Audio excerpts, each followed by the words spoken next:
Brandon Docks is one of the busiest harbours on the island of Sodor. Engines and ships go to and fro with goods night and day, all year round. The engines love working here, but then they have to deal with Cranky. Cranky is a big crane that primarily works at the docks. Always looking down at everyone, and true to his name, he is always cranky and gets annoyed very easily, especially by the engine's whistles. Oh, what an awful racket! Can any of you just shut up? I'm here all day, every day, and I never get 1 ounce of peace and quiet because of you steamers! One day, Percy arrived at the docks to drop off some parcels. Duck was there too, shunting some fish vans near Cranky, who seemed to be grouchier than ever today. Morning, Percy. How are things on the brunch line? Things have been going well, Duck. I've been helping Thomas with his passengers, and Toby's still working at the quarry. Well, it's nice to see you up here at Brendan, Percy. I was just... Oi! Shut it, will you? How can I have a bit of peace and quiet for once while you keep blowing those rusty, out-of-tune trumpets of yours? Oh, come on, Cranky. We were only saying hello to each other. Whistles also have to be used to warn everyone we're coming or going. We can't help it if they make such a noise, Cranky. Unfortunately, Cranky took what Duck said as an insult. He felt indignant, and his patience soon ceased to exist. Right! That does it! If you won't stop that noise, I'll make you!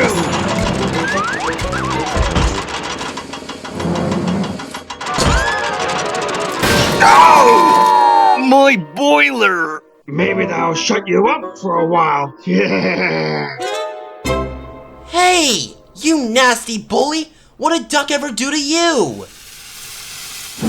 Percy wasn't the only one cross with Cranky. Sir Topham Hatt was too when he was told everything that had happened. Cranky suddenly didn't feel so proud of himself now. Cranky the Crane, you've caused a great deal of trouble, let alone the inconvenience. Now, Duck is in the works for a lot of expensive repairs, thanks to your temper tantrum. I'll have to send Edward to do his work while he's away. As for you, I think that sea air is getting into your head, so I'm sending you to the Farquhar Quarry for a while. But, sir, I...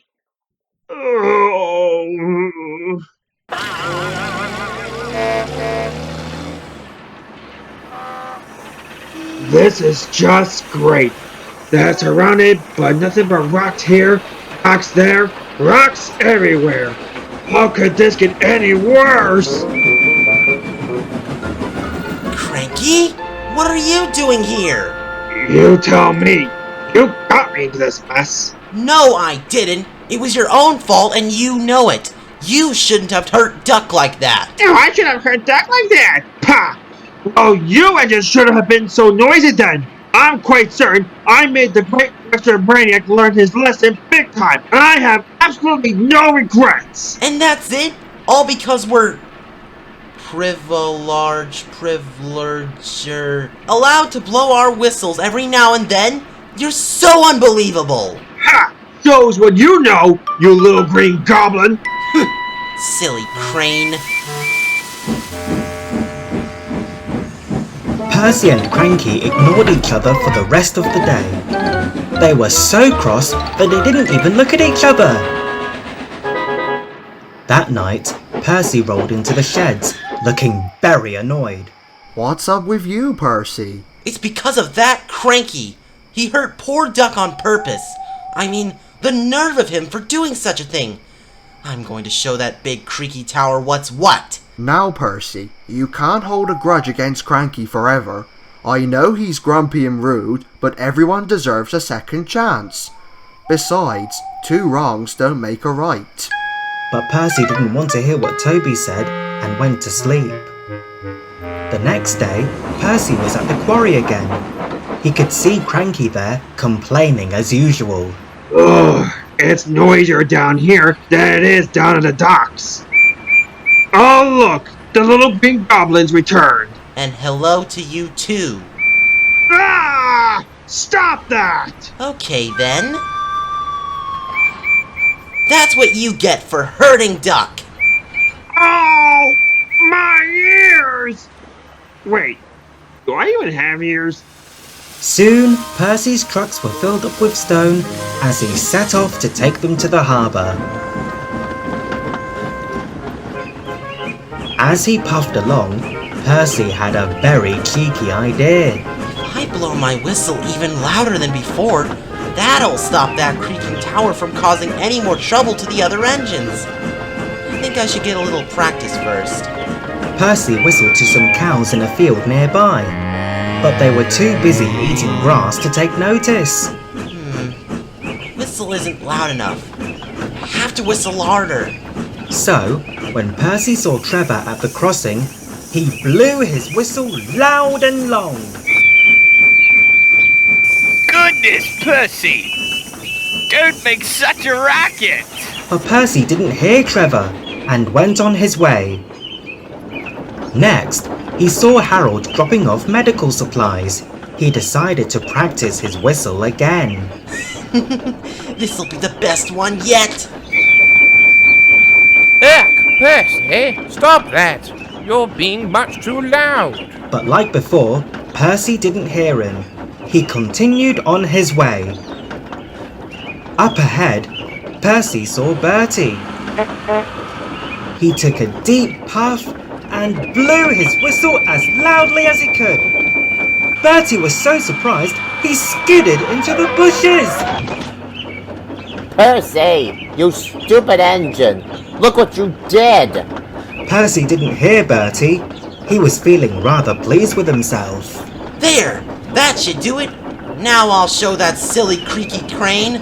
Percy was feeling so clever about his plan that he didn't notice that something on his boiler was rattling. Later, Percy arrived back at the quarry. He could see Cranky at work and began his plan. Hey! Creaky Cranky! I got a little something for you! Ow! That's even worse than before! And there's plenty more where that came from. Please, stop! You're giving me a headache! Percy, stop! Your steam pressure's going up way too high. But Percy didn't listen. He kept on whistling long and loud.